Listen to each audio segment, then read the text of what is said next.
So, what just happened, which has not been recorded, partly because I hadn't started recording this morning, but also the very last part I would have recorded. I was about to start recording on the subject of distractions. And it was very neat that I should notice that, oh no, I've got to change the battery. It's dead. So I guess I won't be able to start my talk on distractions. I hope I don't forget what I was doing. A very common thing that I had done in the past. Changing the battery is a little bit of a pain. It requires, several steps. It's a pain. Almost always, when I change the battery, if I haven't let it die completely, that's an important thing that I've learned with this particular recorder, is that if it dies completely and the battery's dead for an hour, like a while, I then need to reset the time, and it's very important that the time be set, because that's how I synchronize my notes. I used to call them labels, but now I call them windows into the recordings. For each recording, there's at least one phrase or even just a word, but it could be much more than that.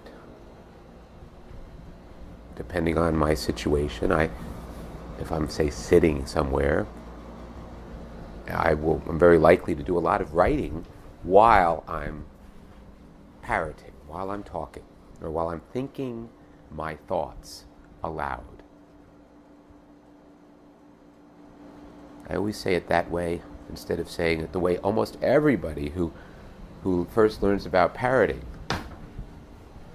says it. They will almost invariably. You will probably say to your friends, oh, what you do is you talk to yourself.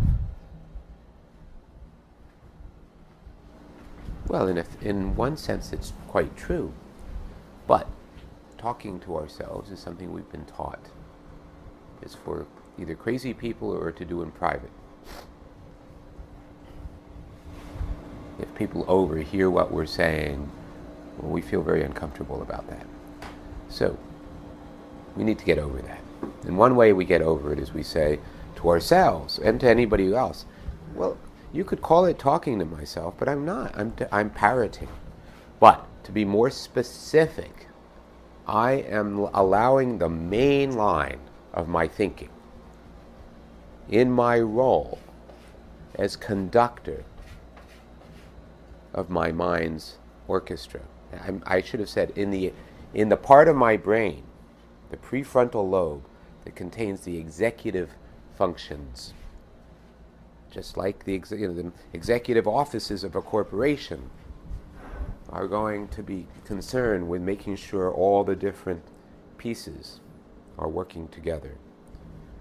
And we have that right behind our forehead, presumably. That's the current thinking. It's probably more complicated than that. Neuroanatomy is unbelievably complicated, and I think people are learning more and more as we go along. Anyway, distractions. So, that's what I was about to talk about. And I went off a little bit because I felt, okay, here's a time to explain, just to give you a little taste of how parroting works and what's important. And I said, okay, when I changed the battery, and I turned it on, and that stupid time went back to 2010. Well, that's not today. So now I have to go through this very kludgy way of setting today's date, because it's a modern device in terms of the electronics for its high fidelity recording, but it's ancient in terms of its user interface.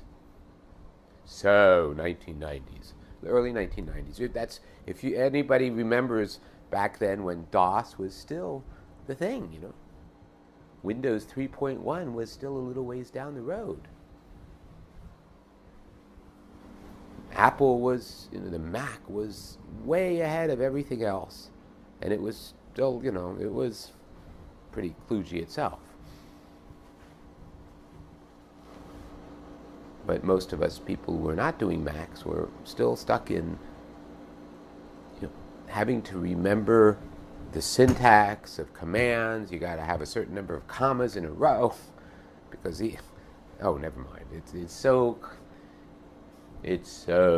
1990s, Not that everything about the 1990s was bad. I'm specifically talking about user interfaces with computers or electronic devices. So anyway, I had to go, I changed the battery and I'm ready to do my talk on distraction. And then I find I've got to do this whole thing, this extra thing. And it's a very sequential thing, and if you push a button twice when you only meant to push it once, you got to restart. You got to turn the thing off and start it a certain way so you can change the time. It's unbelievably ridiculous. And they can make you want to take the thing and smash it against the nearest wall. I've been through it enough times. And more importantly, I've been parroting. I've been thinking my thoughts. Even though I wasn't recording, because until I finished doing all this stuff, the thing's off. I can't be recording. But I spend a great deal of my time thinking my thoughts through my mouth. There are times during the day that's absolutely impractical, but I will still often make a point of thinking my thoughts through my mouth, except not actually making the sounds.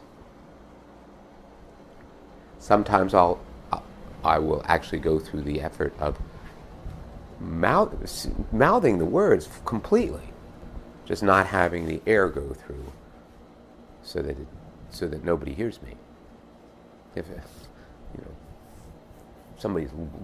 people are looking at me, I don't want to be mouthing the words usually, so I have to be completely silent.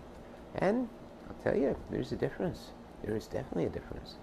I've been doing this work for quite a while, and I know that I can do silently what I can do out loud. However, it takes a great deal more effort to do it as well. There's something very powerful about translating that main line of thinking that we all have. I mean, the thing that's on our minds that we could put words to, but frequently we don't put words. We think it through very quickly, and it's almost as if we're hearing our voice of something inside our head doing it. Whereas with parroting, the essential part of parroting, it's not the recording that's essential. It's wonderful to have the recording, but that's not the essential part. The essential part is simply, but not necessarily easy to do. It takes time to learn it, but it's simply to have your thoughts come out of your mouth, the main line of your thoughts. In your role is in the executive function, that part behind your brain.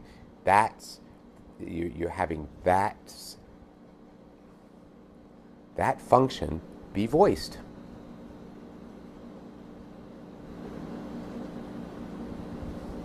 The one that's saying, this is what I'm thinking about right now.